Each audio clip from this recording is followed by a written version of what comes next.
जय श्री राम, जय हनुमान।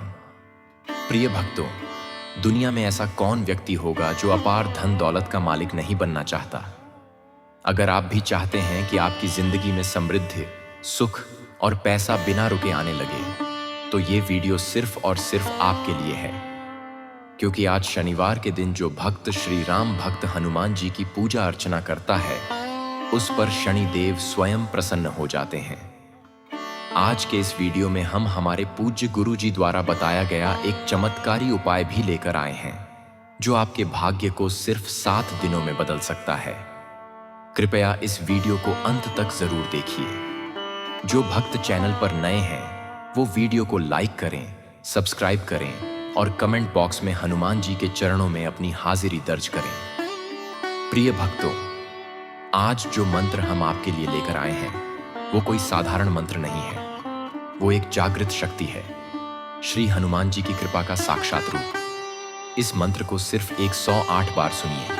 अगर समय ना हो तो 21 बार ही सुन लीजिए, पर सुनिए जरूर, क्योंकि इसके प्रभाव से आपके दुख, दरिद्रता और रुकावटें समाप्त हो सकती हैं। एक समय की बात है, एक व्यक्ति था, बहुत ही निर्धन। न सिर पर छत थी, न पेट में भरपेट अन्न। वो हर दिन भगवान से रोता, गिड़गिड़ाता। फिर एक दिन एक ब्राह्मण देवता ने उसे बताया, अगर तू अपनी सभी समस्याओं से छुटकारा पाना चाहता है, तो आज से ही हनुमान जी के मंत्र का स्मरण शुरू कर दे। क्योंकि हनुमान जी कलयुग के एकमात्र ऐसे देवता हैं जो अपने भक्तों की भक्ति से तुरंत प्रसन्न हो जाते हैं। उस व्यक्ति ने भक्ति भाव से हनुमान जी के धन प्राप्ति मंत्र का जप आरंभ किया और केवल 7 दिनों में उसका जीवन बदल गया।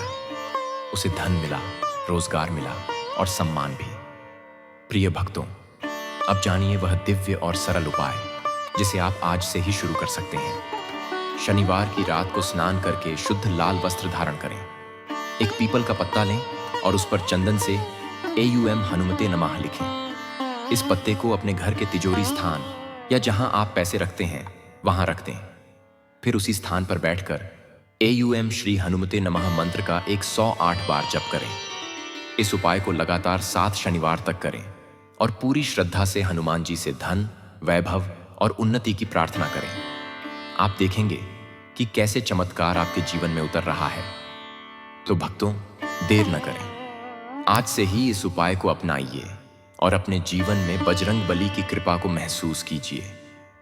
कमेंट में जय बजरंग बली जरूर लिखें और वीडियो को शेयर करें, ताकि हर भक्त हनुमान जी की कृपा से धनवान बने। तो चलिए मंत्र का जाप करें। मनोजवं मारुततुल्यवेगं जितेन्द्रियं बुद्धिमतां वरिष्ठं वातात्मजं वानरयूथं मुख्यं श्रीरामदूतं शरणं प्रपद्ये। मनोजवं मारुततुल्यवेगं जितेन्द्रियं बुद्धिमतां वरिष्ठं वातात्मजं वानरयूथं मुख्यं श्रीरामदूतं शरणं प्रपद्ये। मनोजवं मारुततुल्यवेगं जितेन्द्रियं बुद्धिमतां वरिष्ठं वातात्मजं वानरयूथं मुख्यं श्रीरामदूतं शरणं प्रपद्ये। मनोजवं मारुततुल्यवेगं जितेन्द्रियं बुद्धिमतां वरिष्ठं वातात्मजं वानरयूथं मुख्यं श्रीरामदूतं शरणं प्रपद्ये। मनोजवं मारुततुल्यवेगं जितेन्द्रियं बुद्धिमतां वरिष्ठं वातात्मजं वानरयूथं मुख्यं श्रीरामदूतं शरणं प्रपद्ये। मनोजवं मारुतेतुल्यवेगं जितेन्द्रियं बुद्धिमतां वरिष्ठं वातात्मजं वानरयूथं मुख्यं श्रीरामदूतं शरणं प्रपद्ये। मनोजवं मारुतेतुल्यवेगं जितेन्द्रियं बुद्धिमतां वरिष्ठं वातात्मजं वानरयूथं मुख्यं श्रीरामदूतं शरणं प्रपद्ये। मनोजवं मारुतेतुल्यवेगं जितेन्द्रियं बुद्धिमतां वरिष्ठं वातात्मजं वानरयूथं मुख्यं श्रीरामदूतं शरणं प्रपद्ये। मनोजवं मारुतेतुल्यवेगं जितेन्द्रियं बुद्धिमतां वरिष्ठं वातात्मजं वानरयूथं मुख्यं श्रीरामदूतं शरणं प्रपद्ये। मनोजवं मारुतेतुल्यवेगं जितेन्द्रियं बुद्धिमतां वरिष्ठं वातात्मजं वानरयूथं मुख्यं श्रीरामदूतं शरणं प्रपद्ये। मनोजवं मारुतेतुल्यवेगं जितेन्द्रियं बुद्धिमतां वरिष्ठं वातात्मजं वानरयूथं मुख्यं श्रीरामदूतं शरणं प्रपद्ये। मनोजवं मारुतेतुल्यवेगं जितेन्द्रियं बुद्धिमतां वरिष्ठं वातात्मजं वानरयूथं मुख्यं श्रीरामदूतं शरणं प्रपद्ये। मनोजवं मारुतेतुल्यवेगं जितेन्द्रियं बुद्धिमतां वरिष्ठं वातात्मजं वानरयूथं मुख्यं श्रीरामदूतं शरणं प्रपद्ये। मनोजवं मारुतेतुल्यवेगं जितेन्द्रियं बुद्धिमतां वरिष्ठं वातात्मजं वानरयूथं मुख्यं श्रीरामदूतं शरणं प्रपद्ये। मनोजवं मारुतेतुल्यवेगं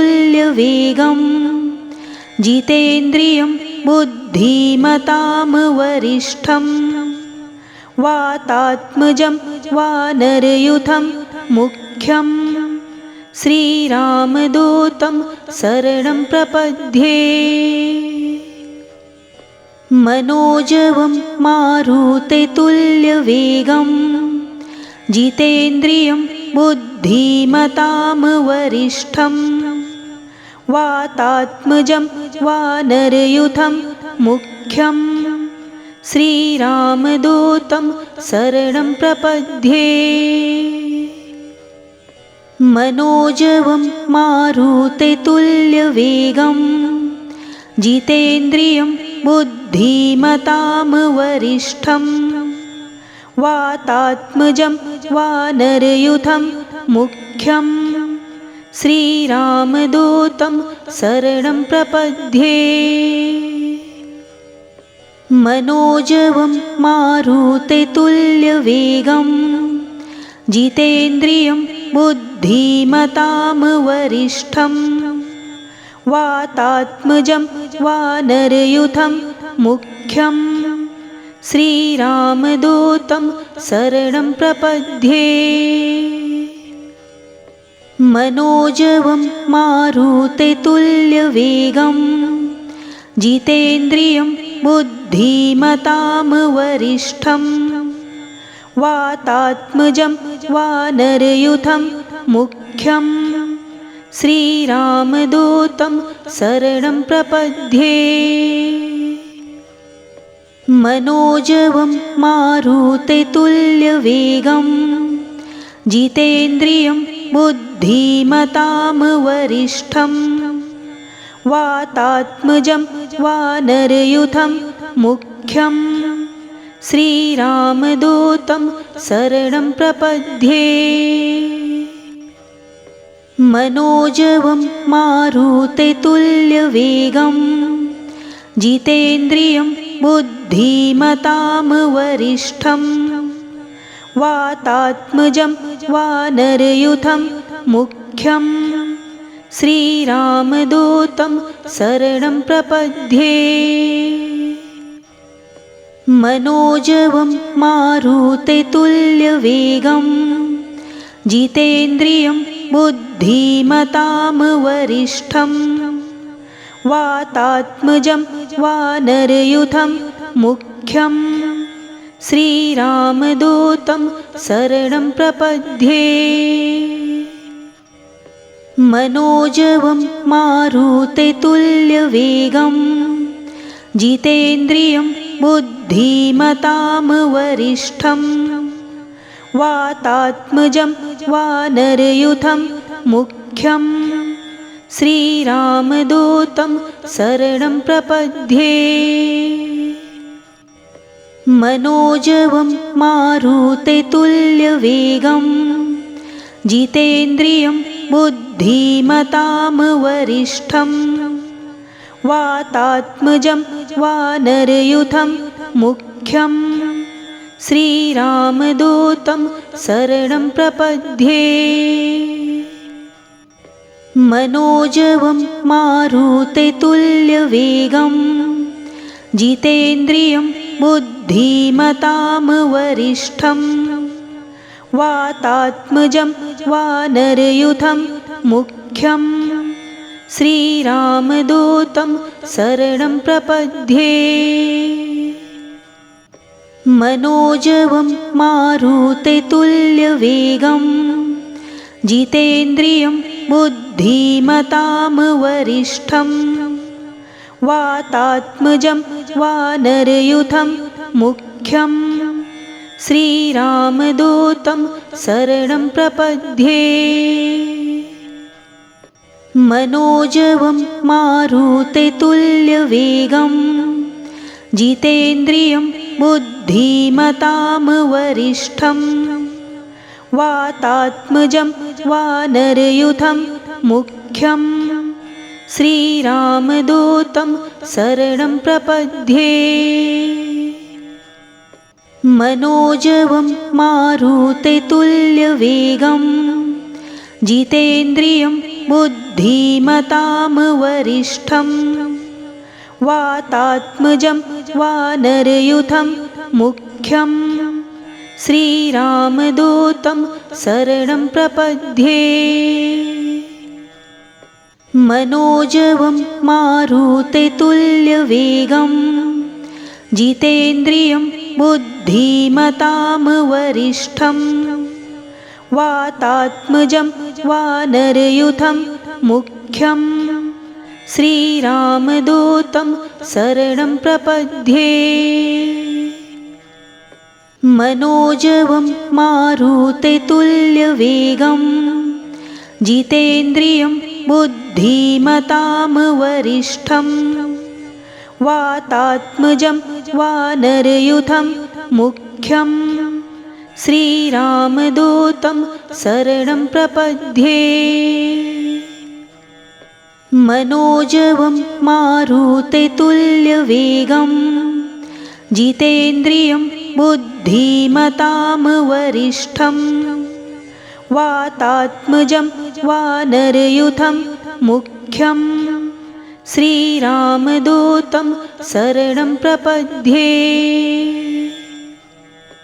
मनोजवं मारुततुल्यवेगं जितेन्द्रियं बुद्धिमतां वरिष्ठं वातात्मजं वानरयूथं मुख्यं श्रीरामदूतं शरणं प्रपद्ये। मनोजवं मारुततुल्यवेगं जितेन्द्रियं बुद्धिमतां वरिष्ठं वातात्मजं वानरयूथं मुख्यं श्रीरामदूतं शरणं प्रपद्ये। मनोजवं मारुततुल्यवेगं जितेन्द्रियं बुद्धिमतां वरिष्ठं वातात्मजं वानरयूथं मुख्यं श्रीरामदूतं शरणं प्रपद्ये। मनोजवं मारुततुल्यवेगं जितेन्द्रियं बुद्धिमतां वरिष्ठं वातात्मजं वानरयूथं मुख्यं श्रीरामदूतं शरणं प्रपद्ये। मनोजवं मारुततुल्यवेगं जितेन्द्रियं बुद्धिमतां वरिष्ठं वातात्मजं वानरयूथं मुख्यं श्रीरामदूतं शरणं प्रपद्ये।